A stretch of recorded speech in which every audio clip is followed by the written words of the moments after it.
Hey everybody, HomeSliceHenry here, and in today's video, I'm taking you to the Weather Cup, where this trainer has found an unexpected anti-meta core breaker that is putting in a massive amount of work, and that is Shadow Shiny Tyranitar. Now these battles were submitted to the channel by a member of the community, Maki DK, so many thanks for the battle submission. Now in the notes for the battle submission, he mentioned that it's the rock dark typing on Tyranitar that makes it intriguing, as a lot of the top meta Pokemon, their fast moves are actually resisted by this typing. He also mentioned in the notes that the game state in these battles was definitely not good, but even despite that, Tyranitar was still cooking. So without further ado, let's hop into the matches. He picks up a great lead in the first match, leading Shadow Tyranitar into Ninetales. Opponent pivots out, safe switching at a Jellicent, but this definitely has to be a significantly worse matchup.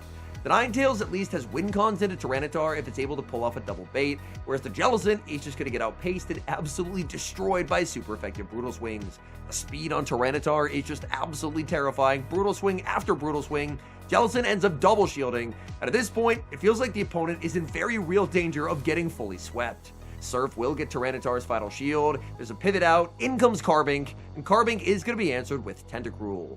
Now this team is ABA weak to ground, which does definitely worry me because ground type is a very real typing in the Weather Cup. Scald will hit for very big damage onto the Carbink. Carbink can land a Rock Slide, but Tentacruel will very comfortably be able to hang on. Rock Slide lands, not a problem for Tenta. Tenta can even overfarm quite a bit since the rock throws aren't particularly threatening and be able to exit the matchup with a bunch of residual energy. So Scald will take the knockout. Opponent has to bring in the Jellicent. They're not going to be able to bring in the Ninetales. Jellicent's getting KO'd by the payback. All they're going to have left in the back is going to be that Kanto Ninetales, and in comes Tyranitar. Tyranitar farms up, making it to the Stone Edge, and it's all over. Stone Edge picks up the one-hit KO onto the Ninetales, and that's a good game. We move to game number 2. Shadow Tyranitar in this game going to be greeted by a Shadow Kingdra. This should be a very good lead for the Tyranitar. These Dragon Breaths are shredding Tyranitar, going to overfarm slightly and fire off the Brutal Swing right before the Surf is available. Brutal Swing is going to be shielded. This is probably a very safe Swift bait for the Kingdra because the Tyranitar is taking quite a lot of damage as well. They will go for the Swift bait. They're going to pivot out, safe switching into Macargo, but I really don't think this is a particularly strong answer to Tyranitar as well. Tyranitar farms up, baiting with a Brutal Swing, getting the shield. In comes Tentacruel. The opponent did end up waiting a turn there, so Tentacruel will actually get 4 acids through instead of 3. Rock Tomb will be debuffing the Tenta. Even at -2, I imagine the double super effective Scald will probably still be able to take the knockout here. Another Rock Tomb comes out from Macargo. Switch timer not up. They're unable to save the Macargo, and they're going to have to eat the Scald. Scald will land. Macargo does still get knocked out, and back in comes the Kingdra. Kingdra pivots out, sending it Abomasnow. Oh no, and it's Araquanid time. It's a Leafage Abomasnow at that. The Bug Bites are shredding, and the opponent's going to concede the match. We move to the next game, Shadow Tyranitar into Lanturn. This matchup, I imagine, is actually surprisingly decent for the Tyranitar. Obviously, the backline would get absolutely destroyed by Lanturn, so pretty nice to see it here. At the very least, the Sparks are not going to do a ton of damage. Tyranitar, overfarming massively, going to go for the Brutal Swing bait, hoping to try and get a shield off the Lanturn. The Brutal Swing does get no shielded. That is very unfortunate. Lanturn able to make it to Surf number 2, and just like that, Tyranitar has burned all Protect Shields for the match. Tyranitar can farm up basically to 100 energy. The Lanturn is probably just going to end up letting this go at this point, recognizing the fact that you may as well just take the shield advantage. In comes Araquanid, and this is where things could get very, very scary. Tyranitar will be able to get a shield back with the Stone Edge, but Tyranitar is going to get farmed down, and now it's going to be up to Tentacruel. Tentacruel will hit the field. Tentacruel is a complete wall to whatever charge attack Araquanid could throw. Are they on Water Pulse? Are they on Bug Buzz? It is going to be a Water Pulse coming through. And to my surprise, these Bug Bites are actually doing a lot of damage onto Tenta. Tenta is kind of getting destroyed here. Tenta goes for the payback. Araquanid tanks that very comfortably, but in the back is Ludicolo. This is looking pretty good for the Araquanid. Bug Bites adding up, but Energy Ball is going to be inflicting some solid neutral damage. Araquanid will need to full send the Bug Buzz here. Araquanid lagging a little bit, tries to go for the Bug Buzz. The charge attack button doesn't go off. Oh, that is heartbreaking. Energy Ball lands. Araquanid will still be able to knock out the Ludicolo, but at this point, the damage is done. Araquanid goes for an undercharge, still takes the knockout, and back in comes the Tentacruel. If Tentacruel can get a Scald debuff, this game should still be a win. Tentacruel goes for the Scald. Can we see the debuff? We do see the debuff, and the game is still going to end in victory. Let's go. Araquanid's actually on double nuke there on Bug Buzz, but they get the Bug Buzz debuff, and it lets them farm down. The Scald debuff won the game, but the Bug Buzz debuff loses the game.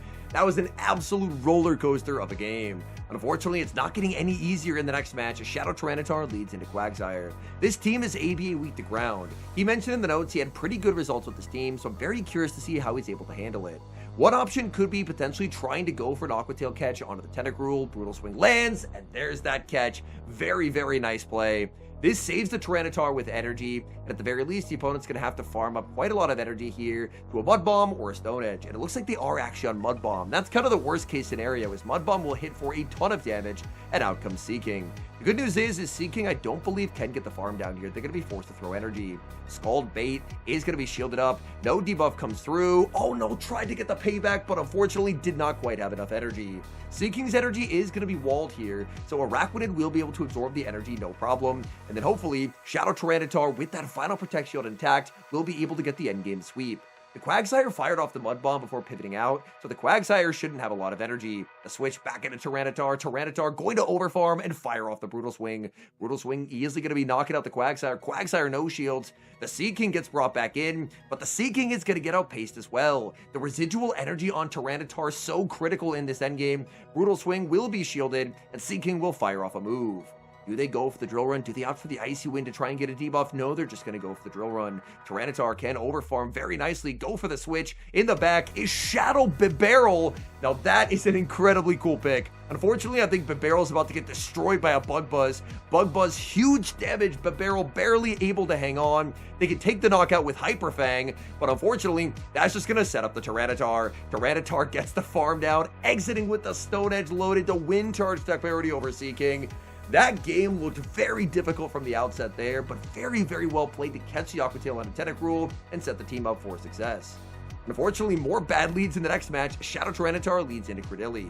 But if I've learned anything from Shadow Tyranitar gameplay in the Weather Cup so far, it's that even bad matchups for Tyranitar, if Tyranitar is able to get some energy in the mid game, then Tyranitar can just completely overwhelm the problem matchup with charge attacks. Opponent debuffs the Tentacruel, sends in Jellicent. Jellicent able to tank that -1 payback very comfortably, and Jellicent will full set the Shadow Ball. Shadow Ball will be enough to secure the knockout. Back in comes the Tyranitar. Tyranitar will have to fire off energy, as the Dragon Breath would just simply never get the farm down.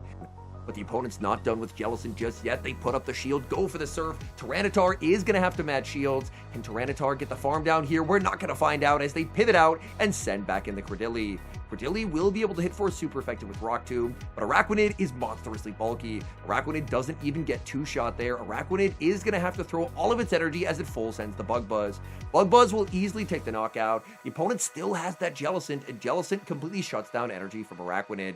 And they are going to still hide that final Pokemon in the back. In comes the Jellicent. Araquanid trying to get the farm down, but Jellicent hangs on with 1 HP remaining.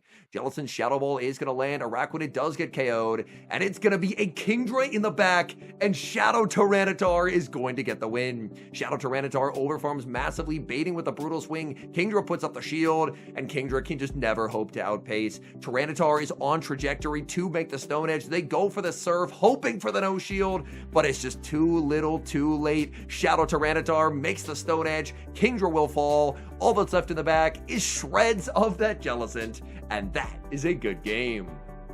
We move to the next match, picking up a terrible lead, Shadow Tyranitar into Abomasnow. In this meta, Abomasnow will typically run Leafage. And with Leafage, that matchup is catastrophically bad for the G-Tar. Abomasnow stays in, goes for a Weather Ball bait, sends out a Bastiodon. Oh my goodness, they are incredibly weak to Blaziken. But to be fair, this team is also pretty soft to Blaziken as well, because it's not like Araquanid would be doing much into the Blaziken, just because Bug Bites are double resisted.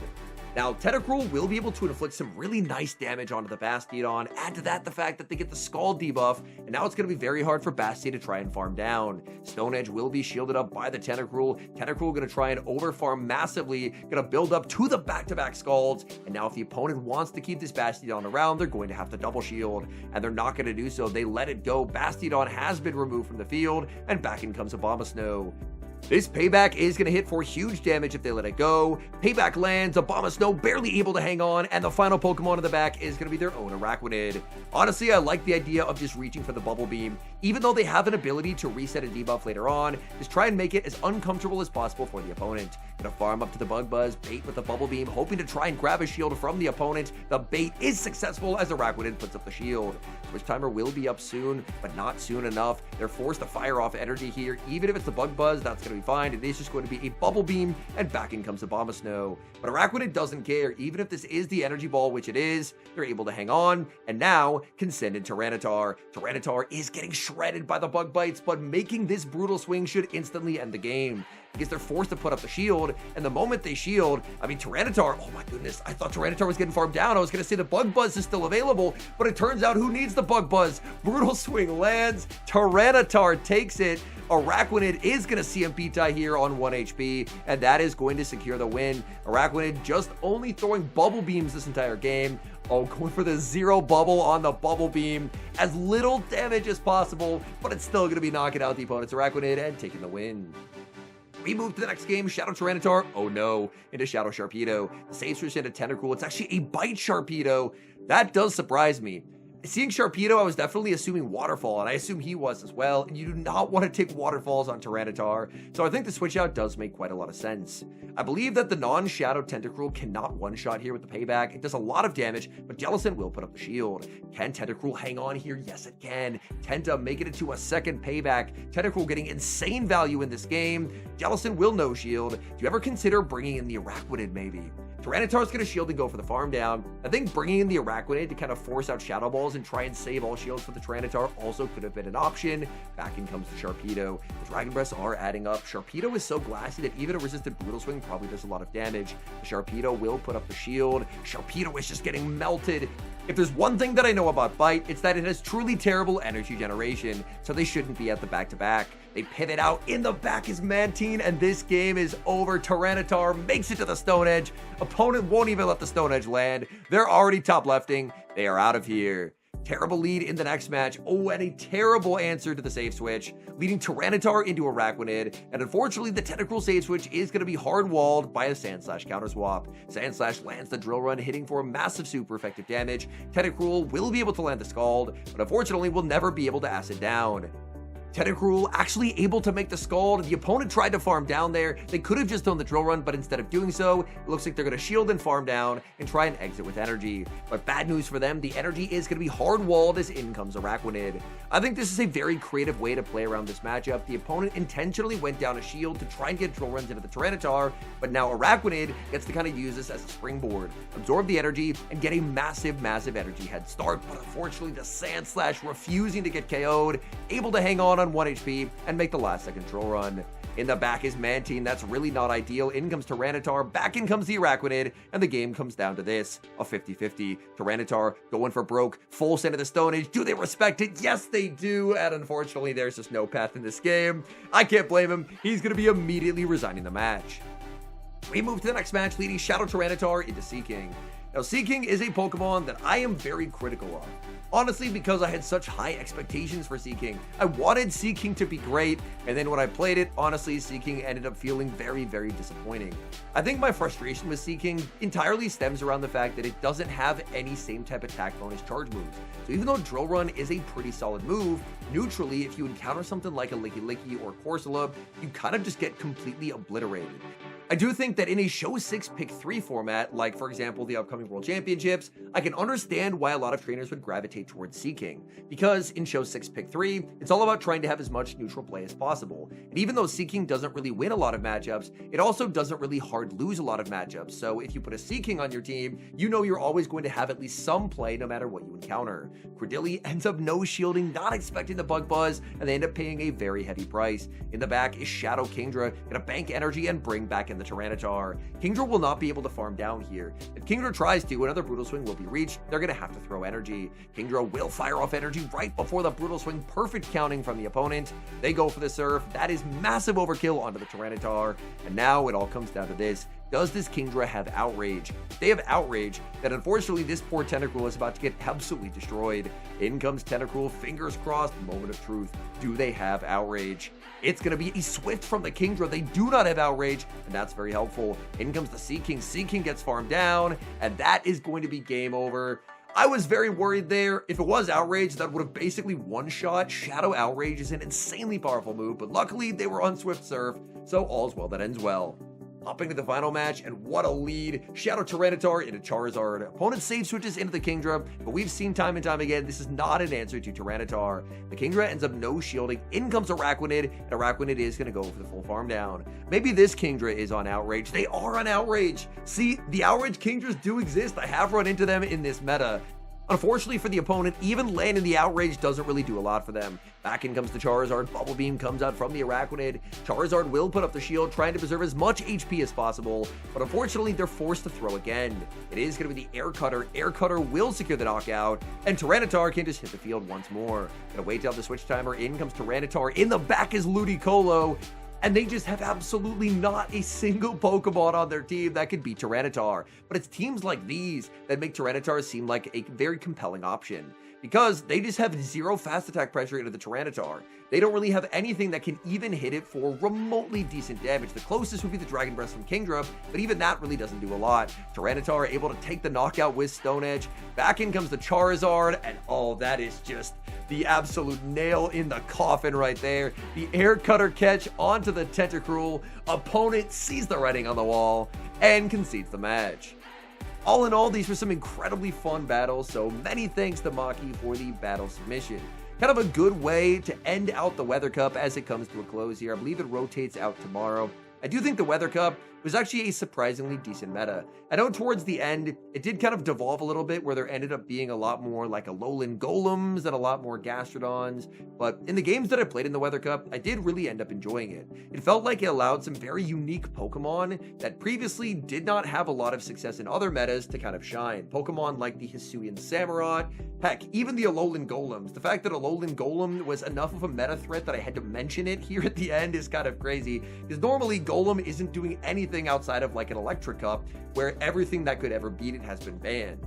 So I think for the Weather Cup not having been back for quite some time, with the return of the Weather Cup, I think I'd probably give it a solid B as far as metas go. I think it's definitely a better meta than a lot of the other limited metas that we've had in the past. It felt like there was enough flexible play and enough ways that you could kind of think outside the box and find creative things that could core break some of the popular cores. Like the first few days of the meta, Quaquaval was insane, then it was Hisuian Samurott, and then once everyone was running Samurott plus water in the back, out came the Alolan Golems. So, a very interesting meta through and through, and one that I do hope returns within a few seasons, because I think for the Weather Cup returning, I'd say overall it was a pretty positive experience. Anyways, thank you guys so much for watching. If you enjoyed watching today's video, please do leave a like on the video, subscribe to the channel if you haven't, and an extra special thank you as always to our channel members here on YouTube. The support you guys provide to the channel is so appreciated, so thank you guys so very much. And until next time, I've been HomeSliceHenry.